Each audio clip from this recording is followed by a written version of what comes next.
आता बातमी नाशिकमधून. नाशिकच्या दर्ग्याविरोधातील कारवाईला सुप्रीम कोर्टाने स्थगिती दिलेली आहे। दर्गा ट्रस्टकडून पालिकेच्या नोटिशीला सुप्रीम कोर्टात आव्हान देण्यात आलंय। 21 एप्रिलला पुढील सुनावणी होणार आहे। त्यामुळे आता महानगरपालिकेच्या भूमिकेकडे सगळ्यांचंच लक्ष लागलंय। नाशिकच्या काठेगल्ली दर्गा अतिक्रमण प्रकरणी महानगरपालिकेच्या कारवाईला सर्वोच्च न्यायालयाने स्थगिती दिली आहे। महानगरपालिकेने बजावलेल्या नोटिसीला दर्गा ट्रस्ट सर्वोच्च न्यायालयात आव्हान दिलं। आता मनपाच्या नोटीस विरोधात उच्च न्यायालयाने याचिका दाखल करून घेतली नसल्याचा सुप्रीम कोर्टात दर्गा ट्रस्ट कडून युक्तिवादही करण्यात आलाय।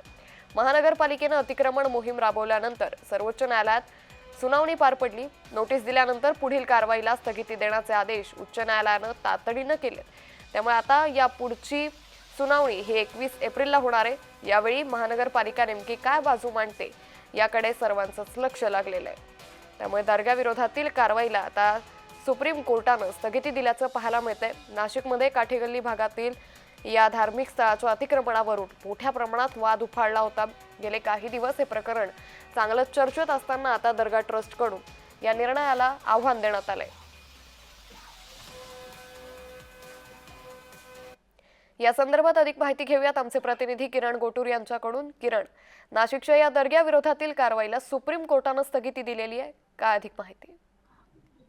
अंकिता, ट्रस्टच्या लोकांना एक दिलासा देणारी ही बातमी म्हणावी लागेल, कारण 1 एप्रिलला महापालिकेने हे दर्गा अनधिकृत आहे ते पाडा अशा पद्धतीचं नोटीस या दर्ग्यावरती लावली आणि ट्रस्टच्या लोकांना दिली। आणि त्यानंतर हे सगळ्या लोकांनी सुप्रीम कोर्टामध्ये याचिका दाखल केली आणि काल या सगळ्या संदर्भात कारवाई होत असताना निकाल आलेला आहे। आता जी आहे ते कारवाईला स्थगिती द्या अशा पद्धतीचा निकाल सुप्रीम कोर्टाने दिलेला आहे। पण महापालिकेने संपूर्णपणे काल ही कारवाई केलेली आहे। पण आता जी परिस्थिती या परिसरामध्ये आहे ते जैसे थे तेव्हा अशा पद्धतीची जे आदेश आहेत ते कोर्टाने दिलेले आहेत आणि पुढची सुनावणी जी आहे ते 21 एप्रिलला होणार आहे। त्यामुळे महापालिका आपली बाजू काय मांडते हे बघणं महत्वाचं असणार आहे। पण या सगळ्या कारवाई दरम्यान काल खूप मोठ्या प्रमाणात गोंधळ निर्माण झालेला होता, दगडफेक झाली, काही पोलीस यामध्ये हे जखमी झालेले आहेत। या सगळ्या घटनेनंतर आता हा निकाल आलेला आहे। परिस्थिती जैसे थे तेव्हा अशा पद्धतीचा निकाल आहे। त्यामुळे 21 तारखेला पुढची सुनावणी या सगळ्या संदर्भात होईल आणि त्यावेळेस महापालिका काय आपली बाजू मांडते आणि